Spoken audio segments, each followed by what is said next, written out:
it's one of the most prestigious awards given in the entire media world. And quite frankly, I was a bit shocked when it was first offered, because I was trying to think of, yes, I've been involved in news at various times in my career. I worked in news for a while, but I'm really known most of all for sports and Saturday Night Live. And I kept banging my head, what could make me special enough to win this award? And I remember I was one of the co-creators of Weekend Update, which is a place where I think a lot of young people in America have been getting their news for 40 years. Anyway, I'm incredibly honored to receive the award, albeit it sure sounded strange at the beginning because of the incredible men and women who have won this award in the past. I would say that there are two ingredients to a successful media career for a young person. Unending passion, which is also another catchwords for tireless devotion.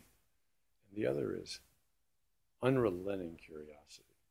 The most impressive people that I've met in my life in this media business, some were already pretty important figures in the business when I started off as a 19-year-old like Roone Arledge, and they fit all of those qualities he did. But even there are a lot of young people who fit that category. But you'd be surprised how many people want to be in the media field because it sounds so seductive, possibly so lucrative.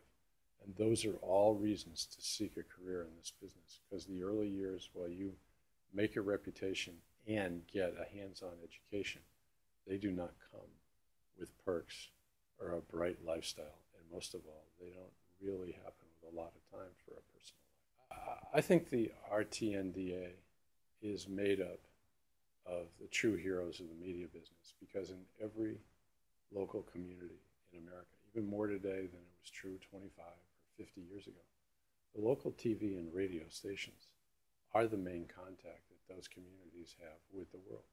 Obviously, they get their local news there, they get their weather, they get their real sense of what's happening in their immediate world.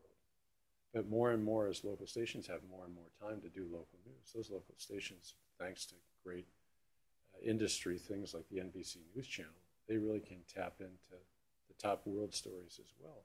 So at 4:30 in the morning, when no self-respecting network is on the air, these guys get up, and for 2.5 hours in some communities, they tell you everything you need to know before you go to work, and they're there again at the end of your workday for 2 or 3 hours. And if you can possibly stay awake after a long workday, then you can see it again at night. And they are there all the time.